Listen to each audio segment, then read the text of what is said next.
Welcome to Politics Done Right. I am your host, Egberto Willies. This is a progressive program that will take the mystery out of politics. This is the program that will encourage you to make sure government becomes we the people. Whether you are liberal, progressive, conservative, or otherwise, you get to air your point of view. We are an independent media outlet that, unlike mainstream media beholden to corporations, we only owe allegiance to you. Remember, you can also send me a tweet at EGBERTOWILLIES. That is at Egberto Willies. Let us engage. It is Politics Done Right.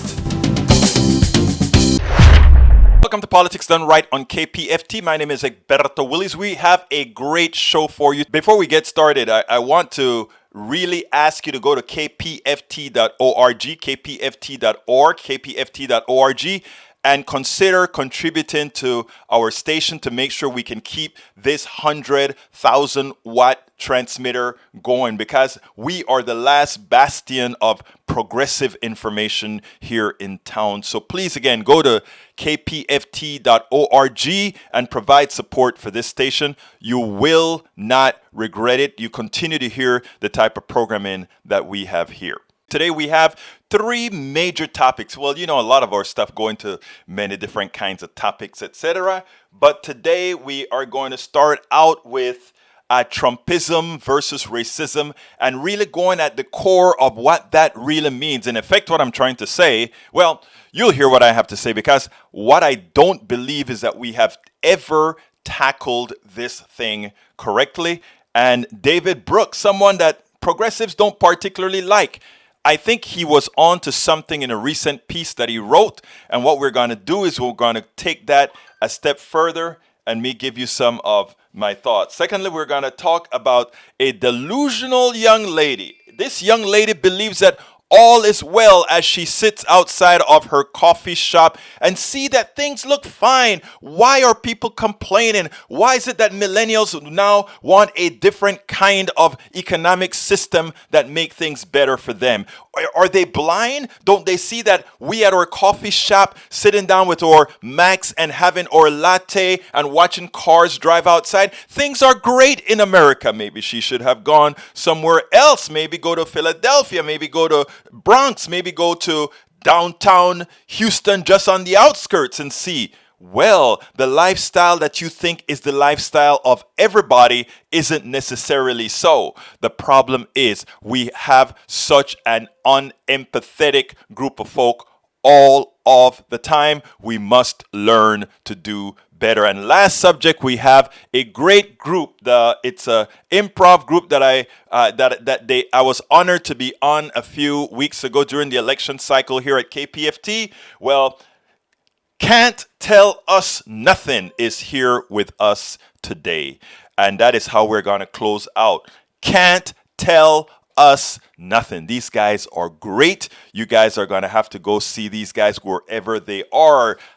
Or rather, not hashtag, but Twitter handle, CTUN Improv, CTUNIMPROV. Check them out. But you know what? Let's get busy, and we're getting started right this minute. The question that you have to ask is, why are Trump and these guys so effective in having these guys listen to them and believe in them? Because deep inside in their hearts, they know that we, the progressives, are right. But it's that sixth sense that says, but they don't care about me. I want you to listen to David Brooks. A lot of what he says I agree with. A lot of my progressive brothers and sisters want to say, no, forget about those people because it is just a racist thing and it's only that.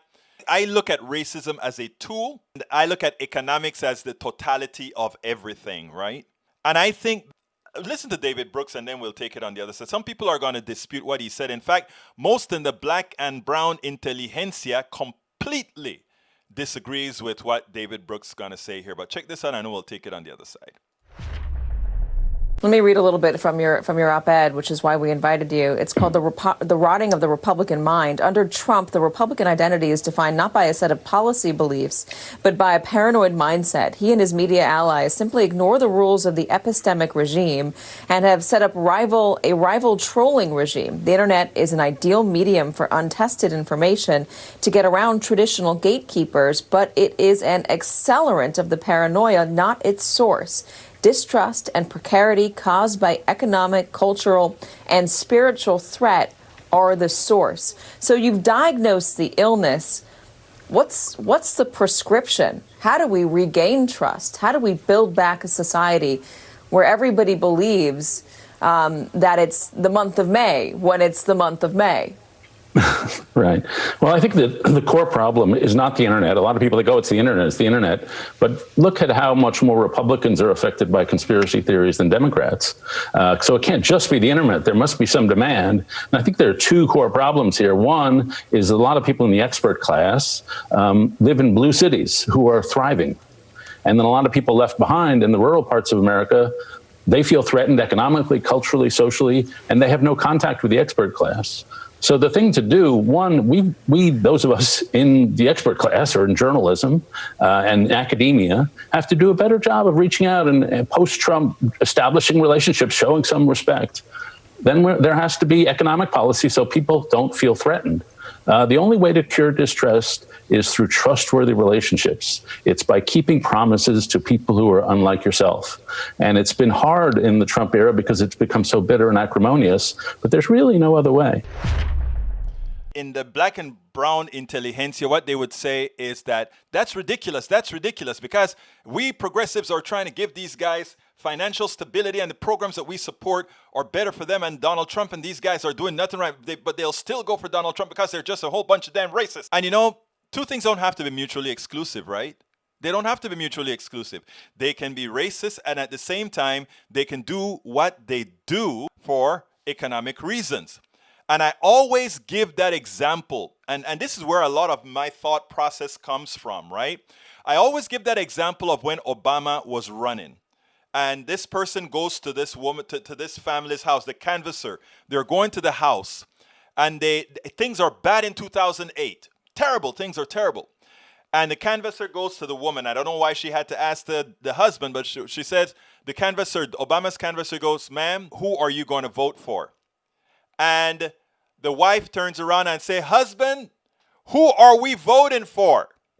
And he shouts out, "We are voting for the N guy," the N-word guy, meaning this white racist couple was going to vote for Obama.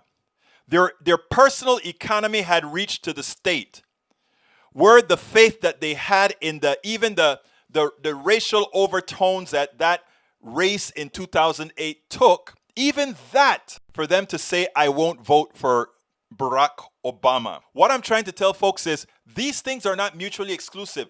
And in my book, I gave several stories about talking to the relatives of Daniel Boone here in Houston. Daniel Boone was a man, was a big. I spoke to these guys. I spoke to a lot of these guys in the Tea Party, and I explained that very well in the book. Yeah, some of these guys are racist and all that kind of stuff. But you know what? It goes beyond racism, right? Racism is the tool. Racism is the tool from the inception of this country. And we have to mitigate that. But when we sit on it all of the times, right, we play into the domain of these people. What Barack Obama did, a lot of people talk about Barack's, the way he did that. What Barack Obama did, the way he calibrated his message, allowed that guy to say, "I am going to vote for the N guy, even as I am a racist, because I see the ulterior goal." And what I try to tell my brothers and sisters on the left, right, is you're not asking anybody to love you. You're not asking anybody to like you. You don't even want to go break bread with you. You just realize that you need more than 50+1. You need, if you want to get legislation that help us all, You have to make sure that your policies and the things that you want supersedes that guy's personal prejudices. They have to supersede so when somebody is racist against me, does it bother me? No. I have a daughter I love. I have my posse here at Politics Done Right that I love. I have all these. I have a big infrastructure, a big, huge village that I so love. I don't have to be loved in Appalachia to understand that Appalachia has a problem and to also want to fix Appalachia's problem, because knowing what I know, if I fix Appalachia's problem, my problems is fixed as well, are fixed as well. If I fix Appalachia's problems, some of the racist Appalachians who believe the word that is the other, that is making them or giving them the condition that they are, some of that will be mitigated. You see? Now, you're always going to have the supremacists. Hell, you have rich people that are all in the top 1%, that there's supremacy within the 1%, that this rich 1%er says, I don't like Oprah. She's a billionaire. I'm a billionaire, but I'm better just because I'm white. You know, we can't solve all these internal problems. We can't. And one of the issues I have is by trying to solve some problems before others and saying we have to do this, sometimes we hurt the entire thing. I tell you what, let's see. The Republican mind had been polluted by David Brooks for so long. He's accountable for the intelligentsia of the rich. Not only David Brooks. Let's look at some of the guys on the left as well. It's so important that we look at our left side. I go and I participate in a lot of these things on the left, right? Where all of us from the left meets, and I sit down there in the room and we are discussing issues. And it turns out the left, who is a great people, I'm one of 5 or 10 black people in there where we have 500 people. Why is that? I thought we were the people who really wants to solve problems. Look, humanity is humanity. We have to start solving things on an individual basis.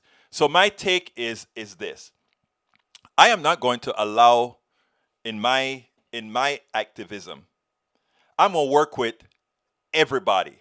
Hey, thank you, Brother Fleming, for ordering the book. In fact, I'm going to give my little thing a minute. I'm going to talk to everybody, people. I'm going to love everybody. And some people are going to hit me. And I'm going to come right back. Because I understand that it's the cancer that's been placed into this country.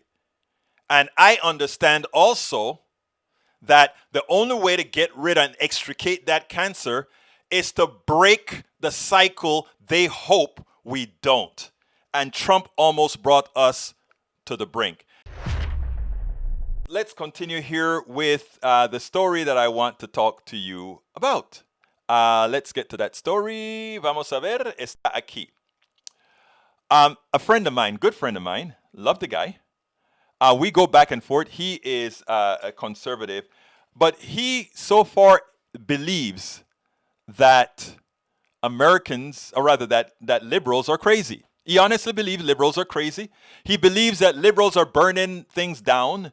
He believes all these things. Do I hate him for believing that? No. If you take a look at Fox News, if you take a look at Trump's new AON station, if you take a look at the other one that, what is that station? There's this other one called Para Ver. Actually, they're becoming pretty big these days. I'm going to try to go up there and see what it is, because I know some of their links somehow appear on my site as well. But anyhow, there's a Newsmax. If you take a look at Newsmax and all these others, these guys have an effective misinformation machine. And to the people on the right who would say, why is that misinformation, and what CNN is saying is not misinformation? Everything that you have from CNN, yes, it's Newsmax, is corroborated and is repeatable. You know, in science, something is scientifically proven if it's observable and if it's repeatable. And the things that we say on CNN and even on MSNBC, while it always has while on MSNBC it has a substantially progressive bias, it is observable and it's reproducible. What is not observable is for somebody to tell me that there are riots and riots and liberals are burning down the cities, and you go to every city that is supposed to be being burnt down, and the cities are still there, and there are no fires, and businesses are still there, and they're being shown old tapes. Anyhow, this friend of mine sent me this thing. He said, so I said, a friend sent me the following post, and I want to read the post for you. I'm going to do it really quickly so I can start getting to some answers. If you are fearful that the new generation of voters don't get it, read the article written by Alice Algren. I think her analysis of why they think the way they do is exactly correct. And here's what it says. I am sitting in a small coffee shop near Nokomis trying to think of what to write about. This is what she's saying. I scrolled through my newsfeed on my phone looking at the latest headlines of Democratic candidates calling for policies to fix the so-called injustices of capitalism.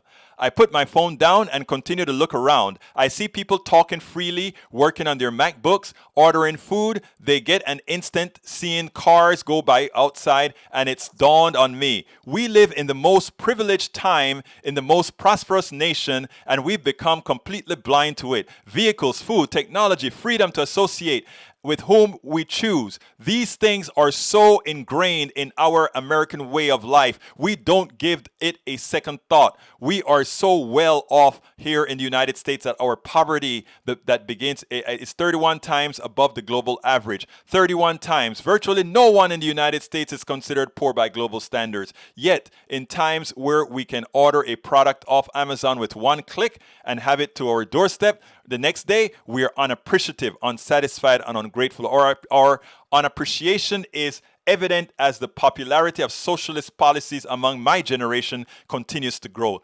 Democratic Congresswoman Alexandria Ocasio-Cortez recently said to Newsweek, talking about the millennial generation, an entire generation which is now becoming one of the largest electorates in the America, came of age and never saw American prosperity. Never saw American prosperity? Let that sink in. But let me stop first there. I want to stop there because here's the thing.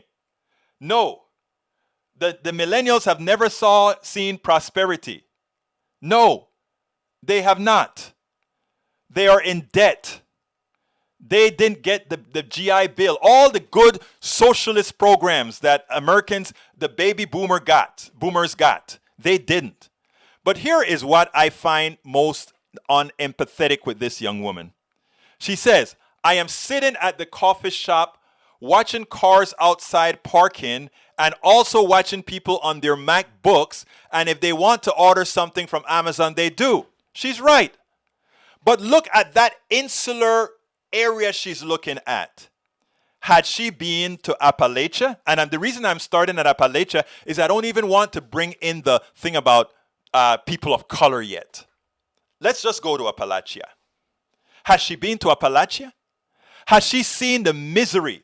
My daughter, who is a med student, and right now she's having those issues with the stroke, as I always told you. But she drove around Appalachia because she was working for a healthcare firm that was trying to get doctors to do better. She was shocked. She had never seen the poverty that she saw in Appalachia, in Ohio, in West Virginia. She did the whole circle. My daughter called me in shock. She had never seen poverty like that. And she has been into the ghettos in Houston. And she had never seen that. Now, do you think what this woman is talking about, the millions of people that live in Appalachia, in Ohio, in Alabama, in all these areas, do you think that is their reality, what she's talking about? It is not. And now, remember who we're talking about. Now, we're not talking about the people of color yet. That's not their reality.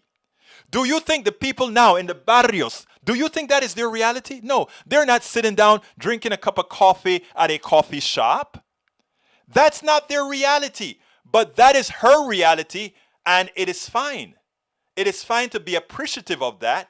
What is not fine is not to understand the unempathy of you thinking that your lifestyle is what everybody else lives. Go to Alexandria Ocasio-Cortez district and see how those people live. See how many of them have internet. See how many of them are living on a wage they can survive on, other than in some sort of a rent control building that they're still way behind on.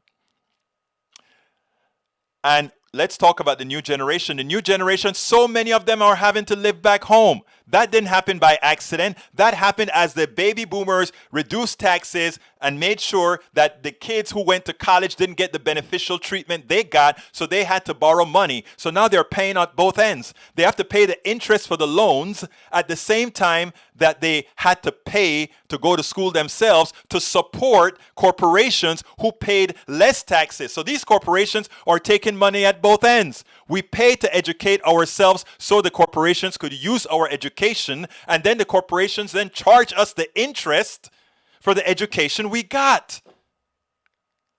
But this isn't expressed in that way for people to understand, right? People don't get it that way. They just get, I want to get ahead, so I get me a student loan and I go to school. And I am doing fine. I'm at my coffee shop drinking my cappuccino. But for those who don't have the wherewithal, right? For those who continue to work for the corporate structure, who they paid to be educated so the corporate structure could use them. Folks, we have to understand this. So that is what this young woman did not understand. This young woman is not a bad person, but that is what she was taught. When she watched Fox News, that's what she was taught. She was taught how to be hateful and selfish. She was taught not to look through the eyes of others.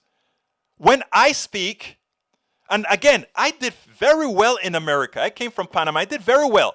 I've downgraded myself by orders of magnitude because my morality did not allow me to keep doing what I was doing. It's so important. I have a daughter. And when I see what we have been doing to them, when I see what the plutocracy, when I see what we have allowed the plutocracy to allow the baby boomers by cutting taxes, by being so selfish to do to our millennials and the other generations, that is what drives me. Because it is not sustainable. And it's not only that it's not sustainable, but it actually causes pain. It actually causes pain. So, continuing. Never saw American prosperity.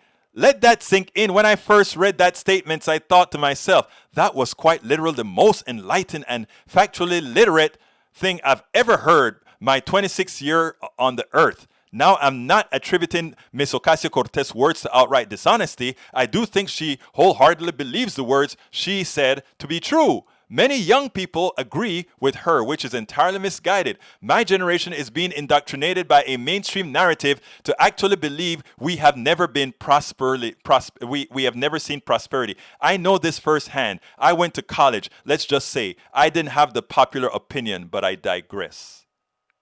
You think? You think? You think?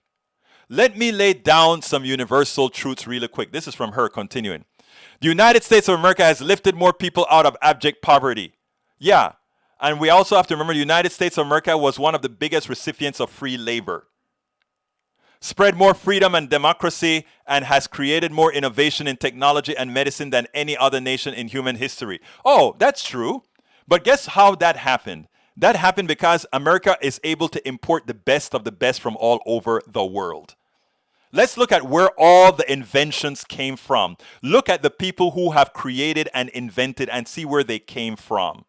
Hell, even the cotton gin, the real person who invented it never got credit for it. The list goes on. However, those universal truths don't matter. We are all told income inequality is an existential crisis. Even though this is not an indicator of prosperity, some of the poorest countries in the world have low income inequality. We are told that we are oppressed by capitalism, even though it's brought about more freedom and wealth to most people than true prosperity through socialism and centralization have ever had. Lie. Capitalism has nothing to do with democracy. China is the largest capitalist country in the world. China is the largest capitalist country in the world. Don't ever let somebody lie to you that way. Capitalism and democracy has nothing to do with each other. Nothing to do with each other. Why then, with all the overwhelming evidence around us that I can even see sitting at a coffee shop, do we not view this as prosperity? We have people who are dying to get into our country. People around the world. Okay, let's talk about people dying to get into this country. What, again, the naivete of so many people drives me crazy, but I understand it's because of our lacking in our educational system here. America goes around the world and pilfers the world. They go to Jamaica, they get the bauxite. They go to all the Central American countries and they get all the produce on the cheap. They go to oil exporting countries and they bring the raw material and sell it back with added value. So it's a negative flow. If you have a negative flow into an economy where the people you support are dictators anyway, that means you have a lot of people that are hurting. And when people hurt, they migrate to find somewhere where they can do better. And that is America. Okay? That is America. So please, people, don't just say things off the cuff. You have to look at things a bit deeper. You have to be more introspective, and you have to understand how the world really works. All right, I'm gonna leave the rest of the thing because it's all the same kind of crap that the young lady talks about. So with us winning the races that we needed to win, I figure why not have a little bit of fun? We are here with Can't Tell Us Nothing. Yeah. You can't tell these guys anything. I did it. I tried a little bit of grammar here now. We are here with one of the best improv shows in the country. Can't Tell Us Nothing. Welcome aboard, guys. How you guys doing today?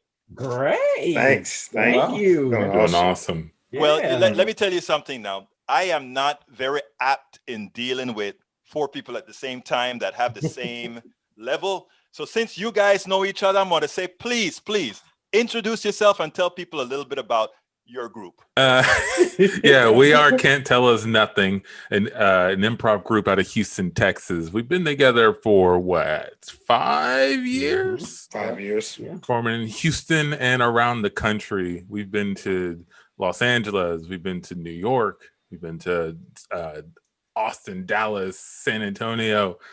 Where else? LA.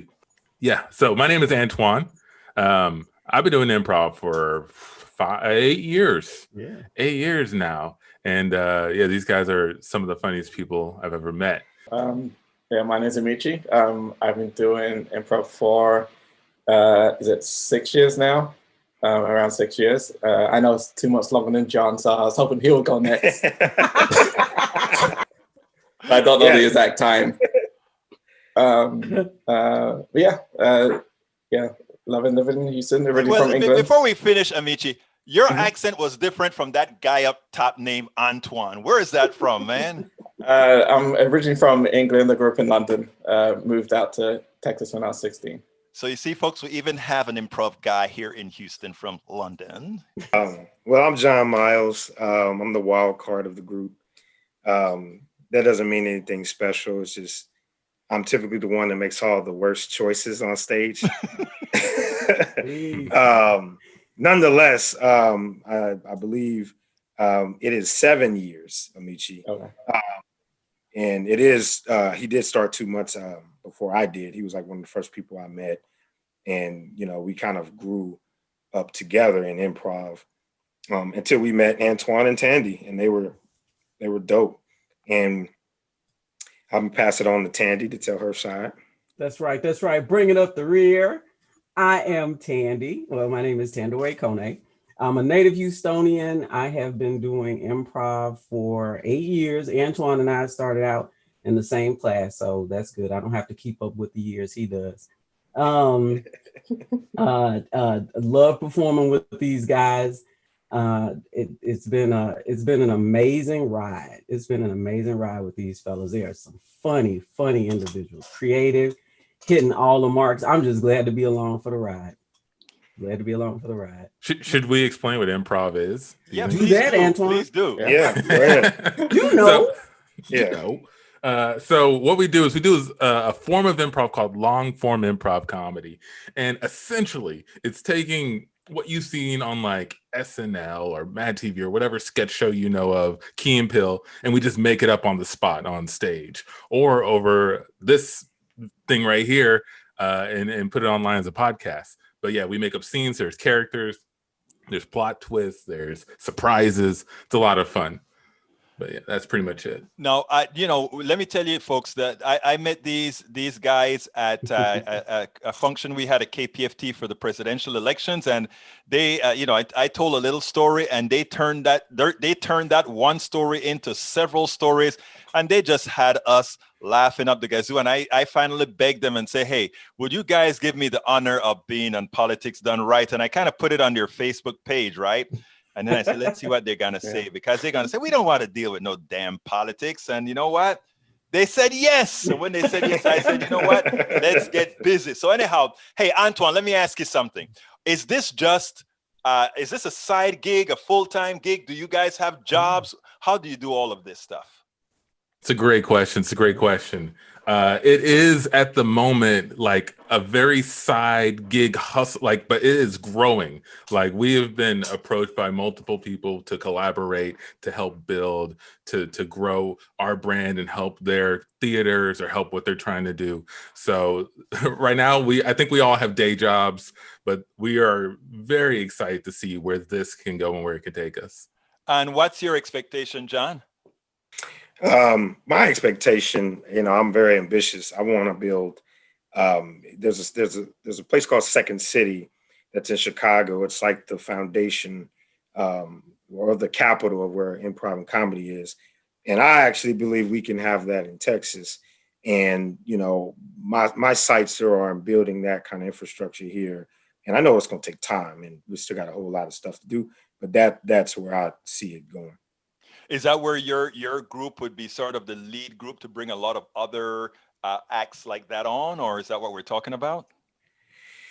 Yes, and there's a lot of like Austin is doing a decent job at stretching and finding other ways to kind of spread the art form into other places. I just think it's kind of how we got together.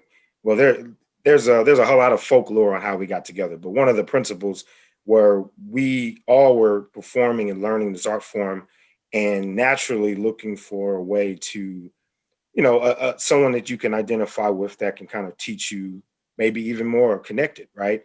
And we didn't really have that in a group, so we formed a group.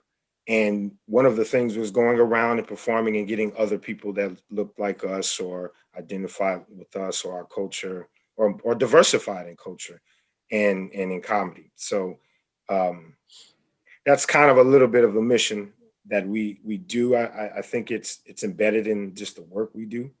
I don't think we have an actual goal like that we're trying to chip away at, but I think in the DNA, we recognize when we go out and perform that there could be someone like us that may say, hey, I've never seen this, I want to learn it, which will grow the community and hopefully inspire other artists. Absolutely. Now, Tandy, I hate to make the first question that I'm asking you directly having to do with gender, but I figure since I'm seeing 4 guys on the screen and 1 woman, I better do that, because some other people would say, why is Tandy the only woman right there? So I'm going to leave that up to you to answer however best to answer. Well, I think I'll answer the first part of your question, which is why is Tandy the only woman here with these 3 guys? And when we formed the group, I think the person, I'm not going to name who formed it, but the person who set out to get us together said, I want to pick some of the best improvisers, Black improvisers in our theater, and let's just get together and form a group. I think at the time I was, I think the only woman improviser who had gone through, Black woman improviser who had gone through all of the classes. And so I happen to be good. I'm patting myself on the back. Actually, you're very good. And so they, you know, when the idea was introduced to me, I was like, yes, absolutely fantastic. Of course I'll join, because you know, John said it, and we don't necessarily dance around it, or at least I won't. But when you look at improv groups throughout the United States, typically you'll find that they're white male dominated. So to see an improv group, first of all, Black people, and then, you know, to have a Black woman in that group is not a usual thing. It's rare. We don't want it to be rare. We want more people to know what improv is, more Black people to know what improv is, because all Black people know about stand-up, but we want them to know improv, that improv has led to a lot of the great comedic actors that you know and that you see on television and in movies. And we just want to expose them there. And just being a woman, it's, you know, again, it's also a very male dominated art form. So it's possible to have a group with 4 Black men, you know, that is possible. But I'm just so, you know, honored that they extended the invitation to me. You know, I just got schooled, because my next question after hearing this was going to be about, look, we have a lot of these Black comedians from Richard Pryor and all of that, not realizing that, yeah, you have a lot of stand-up, but not improv. So I didn't quite, even as I'm speaking to you guys, and even I've done this several times, I hadn't made the distinction between the several acts, the several type of, would you call it, is it okay to call it a comedic act or a comedic act? Now, Amici, coming, you know, there are 5 of us on this thing here. 2 of us actually came from somewhere else. Okay. Now, let me ask you, how was your integration into the group? I mean, what a lot of people don't realize, right, is being Black is one thing, right? But all Black ain't the same. So there are different experiences that you have, that I know you have, that is quite different than, let's say, Antoine and John and Tandy. So how did that mix come, and what kind of flavor did you bring to the group that kind of expanded its role, or expanded the kind of comedy that you guys were able to provide? Hear this, yeah. Well, it was very hard at first. I'm just kidding. I was going to say, yeah, and I think this is one of the things where being different helps. It's good to have, you know, we're 4 people, but we're from different places. We have different experiences, and I think that helps our improv, because we bring different ideas together in fun ways, in ways that people wouldn't normally expect. Yeah, you know, because I you know, grew up in England. I lived for a year in Nigeria. You know, I lived in Texas. I lived in Alabama. I was an athlete. I've had a lot of different things. You know, lots of different kind of experiences come together. John says some of the same things. Antoine says some of the same things. Tandy has some of the same things. So there's things that where we connect, but then, you know, we also throw in a bunch of different ingredients that you know, we don't know about, so we can even educate each other in things, and we can discuss things in new and fun different ways. So yeah, it was definitely a benefit. I think that we're you know, we're not 4 siblings who all grew up in the same house and or went to the same school and all know the same things. You know, we all bring something different to the table, which I think is a lot of fun. Yeah, and I can attest to that, having been it. So let me see if this is something that I can actually ask. Donald Trump has lost his mind, and he thinks that he can still win the election. You guys are improv. Does improv work where somebody say, can you do an improv on that? All right, I got an idea. Hey, y'all. Yeah, what's up? What's going on? Normally, I got a bunch of ideas. Yeah. You know, I always have ideas. Ideas, right. You know, All the time, man. Too but many. I'm kind of stuck, man. I'm feeling like my idea factory is not working right now. your idea factory is clogged. You got the machinery's down. Yeah, man. I mean, it's been like, you know, I've been writing jokes in the room all day, and you know, I just feel like every Donald Trump joke has been done. I think he beats us to the punch, man. I just can't Yo, we're about to go on Egberto's show. We need you there with the Donald Trump jokes, man. I Get mean, the factory started again, man. why did y'all promise 50 jokes? Why did y'all say 50? You'll get 50 Donald Trump jokes. Why did you promise him that? John, you did 75 Biden jokes, and we didn't even ask you to. So I mean, 50 on Trump, that's nothing, man. You can do this. Can I come clean with y'all? Of course. Yeah, go ahead. Of course.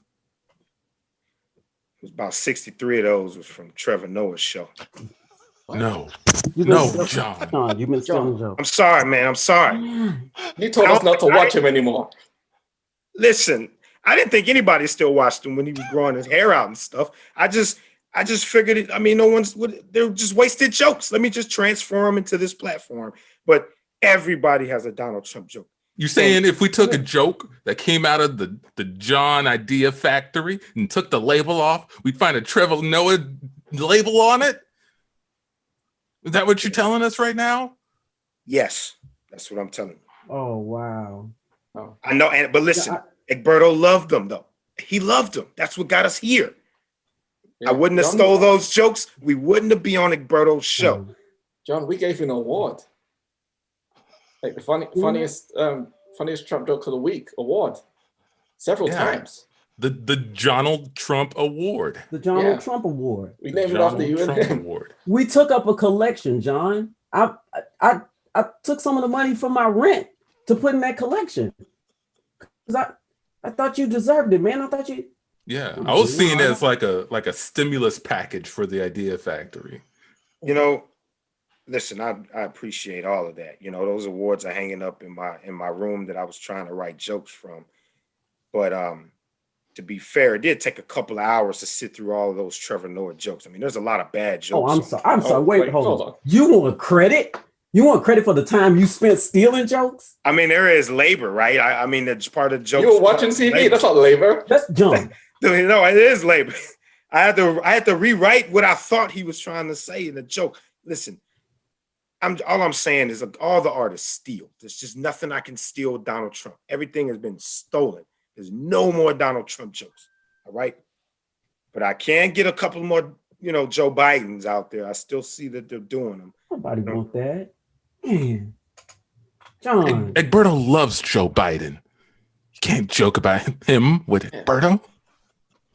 Listen, I'm a comedian, okay? I can joke about whatever I want. All right? Whatever. Y'all know it does it first, huh? And scene. That's a little bit of what we do. And it's funny because they come up with this stuff. You just ask and it happens. And that is not easy. I can tell you that is not. I can tell you something. Doing politics is a lot easier because you're dealing with stuff that's already there. That was great, guy. But seriously, getting on a little serious topic here. Before we actually started talking, I was talking to John, and we were talking about how much politics we're going to talk about, and we decided that we weren't going to talk a whole lot of politics, right? But then Jonathan told me a little bit of his story, and we take this stuff very seriously. We at Politics Done Right are proponents of Medicare for All because people really need it. It is very important, that particular issue of everybody having health insurance. And what we're doing in the United States right now, we call pretty much antiseptic murder. Why don't you tell me a little bit about your story, Jonathan, that we discussed earlier with you and your wife and what went on? Absolutely. So this year, in the midst of COVID-19, in June, my wife was diagnosed with stage 3 inductal carcinoma, invasive inductal carcinoma. She'll kill me for messing that up. I'm sorry, y'all. But nonetheless, she was diagnosed with it. And my wife just turned 30 in January. We had a 11th-month-old baby that she was still breastfeeding at the time. And if it wasn't for breastfeeding, we probably wouldn't have found the tumor. So, of course, like anybody who gets that information, and also as young as we are, we were terrified. And part of my background was in finance. So not only thinking about the mortality side, I also thought about the financial side as well. And that also looked terrifying. My wife had her care done at MD Anderson. And also, there was no way that they would let me in the hospital. So the whole time she's done her treatment, her surgeries, anything, she's had to do that by herself. And so that was also challenging.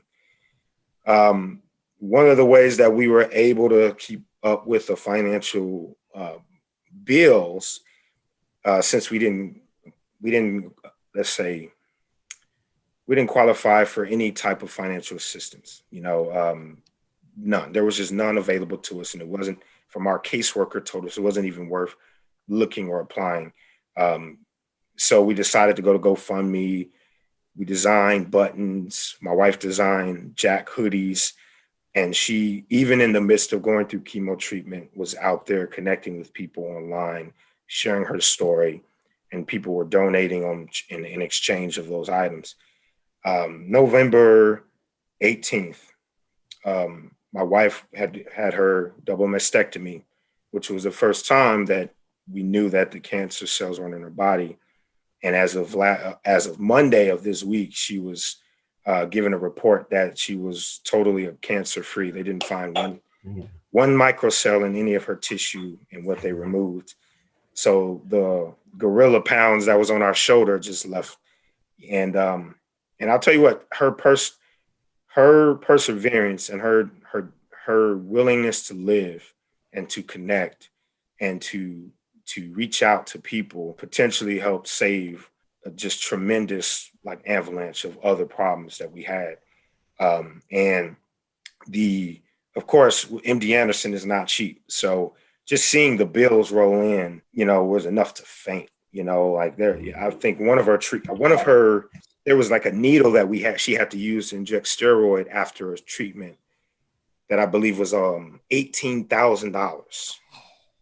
$18,000, man, just to have this patch. And it was when you're fighting or wanting your family member to fight for their life, your significant other, there's not enough money that somebody could show you that would make you go, man, no, so you got to take what you can get, because you got to keep her going. You got to keep her living, but there wasn't one day, and some of the worst days, emotional ways I had was thinking about, what are we going to do with this big financial burden that's just growing week after week after week after week? And, like I say, shout out to everybody that helped anyway. We had people sending us dinners. We had people just chipping in anyway. And of course, we were able to go and hit that out-of-pocket max quickly with the support of our friends and family to protect us, because a lot of that money was going to go to our children going to school. So that was my journey. My group, shout out to them. Every week they let me do this podcast with them every week. And sometimes that was only the only hour or two that I actually laughed in a day or two, right? Because of how much worrying or how much stress that I was under. But even the days that I was sucked on the podcast, it still gave me something to live for, so I appreciate them for that. But that's been my story in a nutshell. Let me tell you, John, I believe stories are some of the best way to communicate and actually effect change. And I think the thing about it is, in America, we know how to suffer in silence. Mm-hmm. And it's one of the worst things that's out there. And when one shares stories, when people are able to hear each other's stories, they realize, first of all, that they're not alone. But secondly, that your story today can be my story tomorrow. And once we understand that, we can start from a political standpoint, we can start talking about policies that help everybody without somebody think, well, it's only he's going to benefit from that, as opposed to just maybe if I am in your position, I would be able to benefit. As a person who has a wife with lupus, with those kinds of expenses, I understand your pain. And it's interesting because earlier on, we also spoke to Amici, who is originally from England and understands that they don't have that problem that we have at all. Nobody is going to go bankrupt from or lose their income from that. So thank you for telling the story, and thanks for having this little interlude where we could get a little bit of our politics in there. And I'm so happy that your wife is doing much better. So going forward and kind of cheering it up a little bit more, I just want to thank you guys, right, for who you are and for what you do, and ask you to tell the audience here, whether here in Houston or elsewhere, how can they really be a part of all that fun that you guys have to offer? Sure, I can mention a few things. So if you want to find out more about what we do, if you want to see our show, if you want to reach out and connect, have a question, think you'd be a great guest, find us. CTUN Improv is what you want to Google. CTUN Improv on Facebook is probably your best bet. But we're also on YouTube. We're also on Instagram. We also have our own website, ctunimprov.com. So check it out on all those platforms. And yeah, let us know what you think. Reach out, say hi. Please tell me something you wish I had asked you personally. So let's go ahead and start with Tandy. What did you wish I would have asked you? I wish you would have asked me, Tandy, what made you get into improv? Why did you gravitate to this? So answer it. No, okay. Hey, look, I neglected the arts in my life after I graduated from high school and went to college. I just stopped doing artistic things and focused on other things. And then when the other things got overwhelming, I realized I needed an outlet. So I'm a nurse, and I noticed that humor helped me get through the day, through some of the pressures and the rigors of that profession. And I used to say my patients were my patients' rooms were my stage. I'd open up the door and I'd step on stage. So when I when I realized, I kind of do need this outlet, I found improv comedy as opposed to stand-up, because I was, in addition to being a nurse, I was a wife. I had a small child and a baby. And, if you do stand-up, you out late, 2 and 3 in the morning, by the time you get on an open mic set. And so my ex-husband now wasn't having it at the time. So I was like, I got to find something else to do that can let me be funny, but be home by 10. And so I found 11, 12 latest. I found improv comedy. Thank you, Tandy. Amici. What happened? I was so engaged in her story. I think you're such a great interview. You know exactly what you're doing. Good cop out, but it's okay. I'm gonna let you slide this time, Michi. John. Great. I got a good one. It was, how do you learn improv? Was a question I would have liked you to ask me. And the reason I say that is because whenever I get into a deep conversation about what we do, it usually always pops up, because what it looks like we're doing is just coming up with random thoughts and things, but in essence, there's a framework, which is why improv became an art form, and you learn that framework and you build on those skills, which are being able to listen, and listen to what somebody is actually saying and inferring in the subtext, learning how to accept somebody's idea and make it also your idea, and make it better by adding something to it and not taking something from it, as another framework that we do. The other thing that we learned is empathizing through that process, because if you have to accept somebody's idea, you learn how to just empathize with where they come from, because you have to, in order to make this gumbo work. And finally, it just teaches you a level of just confidence. If you know how to listen when people are speaking to you, and you know how to respond by connecting with somebody, it just makes you a more well-rounded person when it comes to having relationships with people. Everybody in my group, as our improv career has bloomed, our friendships have as well. And it's because of the same things that we just described are all things that we do in our relationships. We listen to each other. We share ideas. We work on each other's ideas to make each other look good. And then the other principle is following the fear. That's something you hear in improv. Following fear leads you to dismiss your own, insecurities about something you don't want to do. And part of what we do is letting go of what we can't control to create something better.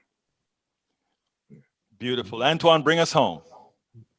Sure, I'll keep mine short and sweet. I wish you would have asked me if I'm really from Houston, because yes, I am born and raised. For some reason, when people hear how I speak, they don't think that I'm from Houston. They think I'm from somewhere else, but I am. I was raised in Alief, Houston, Texas. The SWAT, as some people might know, Southwest, or Southwest, as some other people might say. But that's just so people know, Houston, Texas here.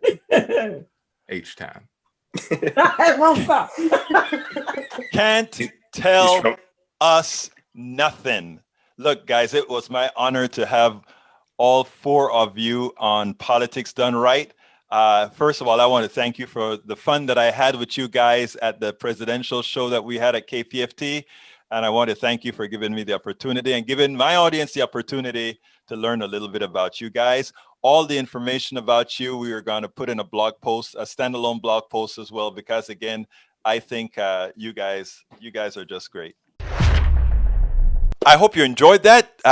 Please remember to go to kpft.org. Again, that is kpft.org, and provide us with whatever contribution you can to ensure that KPFT stays on air. This is an important station, especially in these times. We need to have a station where your words matter, where the information that you're getting matter, and that is KPFT. So please, folks, thank you so kindly for being here. Thank you for kindly. I know you can be anywhere else, and the fact that you are here, we honor you. But again, please go to kpft.org and help a helping hand to KPFT via Politics Done Right. My name is Egberto Willis, and you know how I end this baby. I am what? I am out.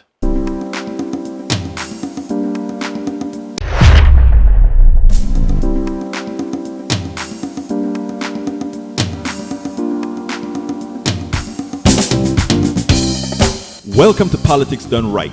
I am your host, Egberto Willis. This is a progressive program that will take the mystery out of politics. This is the program that will encourage you to make sure government becomes we the people. Whether you are liberal, progressive, conservative, or otherwise, you get to air your point of view.